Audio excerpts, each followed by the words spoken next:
A long, long time ago, in a faraway land, also known as Dover, Delaware, on December 11th, 1863, astronomy was about to change forever and will never be the same again.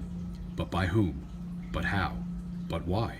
Let's go back in time, starting in 1863, and watch the journey of the most hardworking, dedicated, and remarkable physicists of all time.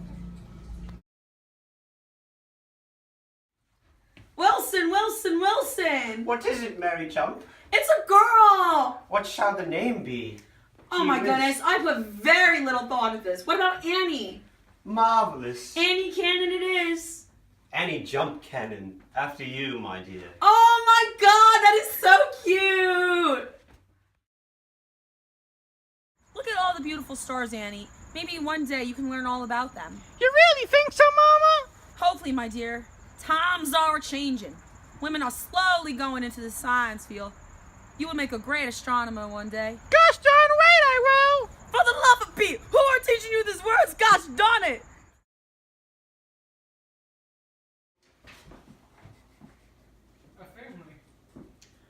I cannot believe Miss Annie is excelling so much in her academics. I've noticed the same. I always hear folks praising her for her outstanding smarts, but I think we all know who to thank for that.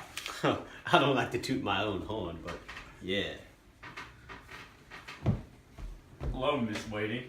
Hello, Mr. President. Hello, Mr. Carl. President. How do you do? Fair, thank you. I've come to deliver some exciting news. Please tell us. Yes, indeed. Tell us. Well, going through the academics at the academy, I've calculated who has the highest averages of grade points and will be valedictorian. Who?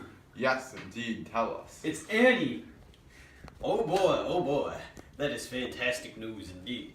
I am so proud of her. You can owe it all to her wonderful professor. Oh, shucks. It's not just me. She has been working so hard recently that she's barely even talking, and I think she might be ignoring me because she's so focused on her work. I don't even think there's left her room much this past month because she's so involved with her studies. This is the first time I've seen her in the past 2 weeks, and she's so far ahead. If I didn't know anything, I'd think she had scarlet fever or something. I'm Annie's doctor. She has scarlet fever. Oh my. She will be okay though. I just checked up on her. She should be back to health in a couple of days, although... Well, that's good news. I thought she was going to go deaf or something. Like I was saying, she's going to be deaf. Carl, leave the room now. Oh She- no, that's awful. She will be able to talk, but not as well as she used to. The best thing we can do now in this tough time is support her. Don't worry, I know Annie. I know that she will not give up on her goal and become the gosh darn best astronomer of all time. Amen! Family life is back. Here. Gee whiz, I just love graduating. Congratulations, Annie. Thank you, Mr. President. Oh, Annie, I am so proud of you. You are by far the most remarkable student I ever had, or to see them walk the halls of the academy, in fact. I couldn't have done it without you. Once again, congratulations. So, Annie, what are you planning on doing now? I'm thinking about taking up photography with my new Blair box camera. How wonderful. I have a full trip to Europe set up and everything. My boat is leaving tomorrow morning. Good Lord, you never sit down. We'll have fun. Thank you. Keep in touch. Here is my mailing address. You know I will. I just want to thank you again for teaching me all I know.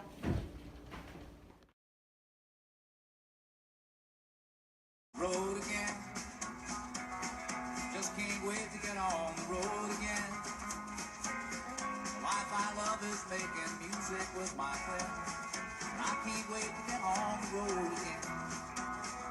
On the road again. Going places that I've never been.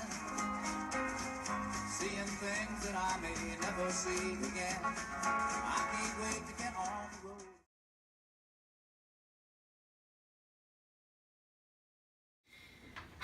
Dear Miss Whiting, I have just returned back from Europe. It was marvelous. My photos even got published in the pamphlet In the Footsteps of Columbus. But shortly after I arrived home, my mother passed. It has been particularly hard. This reason I am writing to you is because I was wondering if there was a job opening for me. At the academy for me, maybe. Thank you so much. Yours truly, Annie Jump Cannon. Dear Annie, it is so good to hear from you. I am so glad you enjoyed your trip. The pamphlet is a big hit here at the Academy. I have just talked to the president and he says there is an opening as a professor in physics. I can't wait to work with you. Yours truly, Sarah Frances Whiting. Miss Whiting, look what I got here. It's my brand new telescope. That is wonderful, my dear. I have even better news. What? I just got hired by a professor at Harvard to be on this all-new women's team of astronomers. Oh, that's such great news. Unfortunately, that means I'll have to leave the academy. Don't be sad. This is a once-in-a-lifetime chance. You should feel honored. I'm very much so. I guess it's goodbye. I'm gonna miss you, Annie. I'm gonna miss you too, but I'll write often. I'll be sure to visit.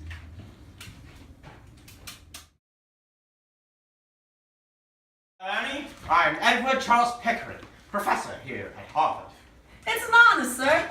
No, it is an honor to meet you. No, sir. An honor to meet you. Yes, it is. Now, Annie, I'm creating an all-female team of astronomers to research and classify stars, and I would like you to be the head of the team. Gee whiz, sir. I would sure love to. Marvelous. I decided to call this team my computers. Fantastic. 2 hours later. Well, hello there. How do you do? I'm Annie. Quite fine, thank you. I'm Cecilia. Annie it is. Annie Cannon? That's me in the flesh. Fantastic. Professor Pickering told me to see you. Ah, yes. Are you the new girl? Yes. Marvelous. Well, let's get to work. So, Mrs. Cannon, what have you been working on? I'm so glad you asked. I've just created a stellar star classification system of the stars. I've identified 7 categories and lettered them O, B, A, F, G, K, and M. Oh, wow, but one thing. How come there are only 7 categories? I'm so glad you asked that too. Because each category actually has 10 subcategories, labeled 1 through 10. Oh, wow, so there's actually 70? Gee whiz. I've also discovered that each star has a spectrum of light, like a rainbow. So when you look into the telescope at a star,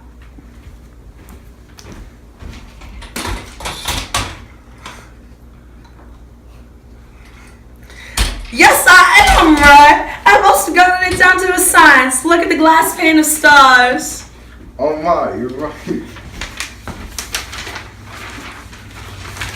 Look at my glass pane of stars. The glass pane is a snapshot of a small area of stars. Look at all these dots. Each dot's a little star. Each dot is different, but each star has one of 70 patterns. Stars are usually have one of the 7 main patterns, then one of the 10 smaller patterns within the main one. Ah, I see now. Very clever. That is very interesting, and I do want to teach you more. Ladies, I have great news. I've just published a first research paper about all the stuff you discovered. And the response? Oh, it is unbelievable. Everybody is so impressed with all that you have discovered about stars. Especially you, Annie. Oh my, this is just wonderful. Yes, it is. You ladies are going to go down in history as the smartest woman in science. I say we should get a picture. Fantastic. I'll quickly on my camera right now. Oh, look, there's a cameraman right there. Yeah, they've been following me around lately. Let's take a picture, fellas. And there you have it, folks. That is the story of Annie Jump Cannon. 'Cause you're a star, 'cause you're a star.